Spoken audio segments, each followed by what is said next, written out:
बड़ा जोरदार समुद्री तूफान था। वो जहाज उस तूफान में फंस चुका था। वो इस तूफान से निकलने के लिए जद्दोजहद तो कर रहा था, लेकिन उसकी जद्दोजहद असफल रही और वो डूब गया। जहाज पर सवार कोई न बच सका, लेकिन गोपाल तैरकर अपनी जान बचाने में सफल रहा। वो तैरता रहा, लेकिन उसे पता नहीं था कि वो किस तरफ जा रहा है। और जब उसे किनारा मिला तो उसने देखा कि वो एक अनजान टापू पर है। शुक्र है भगवान, जान तो बची, लेकिन मैं ये कहाँ पहुंच गया हूँ? ये कौन सा टापू है? गोपाल इधर उधर देखता है। उसे उम्मीद है कि उसे कोई ना कोई तो नजर आ ही जाएगा, लेकिन वहां कोई भी नजर नहीं आ रहा। फिर वो थोड़ा आगे बढ़ता है और मुआयना करने की कोशिश करता है। टापू के दूसरी ओर घना जंगल है, उसके अलावा कुछ भी नहीं। वहां कोई परिंदा तक नजर नहीं आ रहा। हे भगवान, ये मैं कहाँ फंस गया हूँ? यहाँ तो कोई इंसान नजर नहीं आ रहा। अब मैं क्या करूँ? आसमान से टपके खजूर में अटके। अरे कोई है? कोई मेरी आवाज सुन रहा है? कोई मेरी मदद करो, मैं यहाँ हूँ। कोई तो मेरी आवाज सुनो। लेकिन शायद वहां उसकी आवाज सुनने वाली सिर्फ समुद्र की मछलियां ही थी। उसे अपनी किस्मत पर रोना आ रहा है।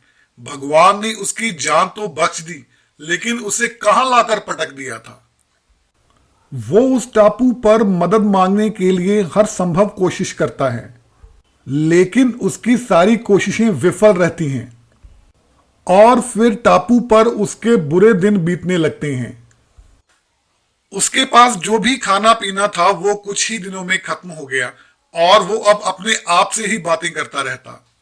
ऐसे बैठकर भला कब तक गुजारा होता। वो अपने आप को उस टापू के अनुकूल ढालने लगा। समुद्र से मछलियां पकड़कर उन्हें आग पर पकाता और वो खुले आसमान के नीचे ही सोता। और ऐसे ही कई दिन बीत गए, उसे उस टापू पर अकेले ही। फिर उसे ख्याल आया कि टापू पर लकड़ी तो बहुत है, तो क्यों ना अपने रहने के लिए एक झोपड़ी बना ली जाए। उसने बहुत सी लकड़ी और घास फूस इकट्ठा किया और अपने लिए एक छोटी सी झोपड़ी बना डाली। वो बड़ा खुश था अपनी इस उपलब्धि पर।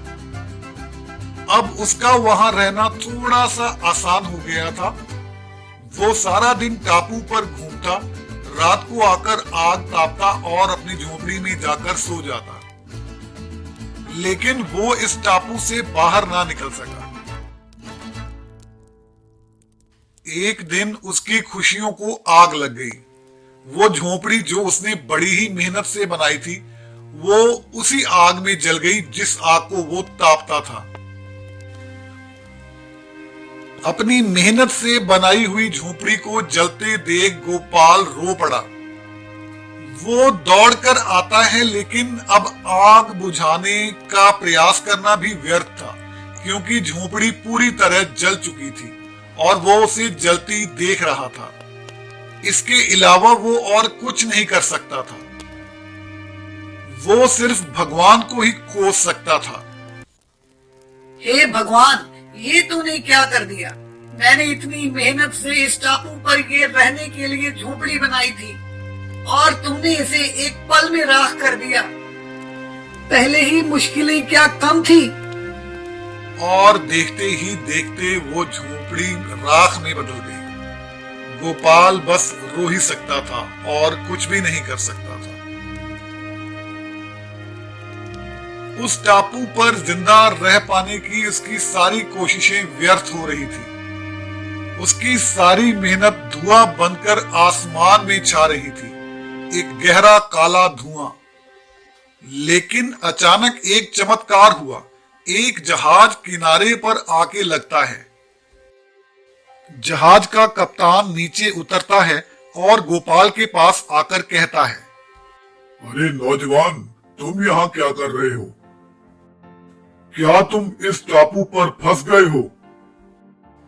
जी हाँ, मैं तो बड़े दिनों से इस टापू पर फंसा हुआ हूँ।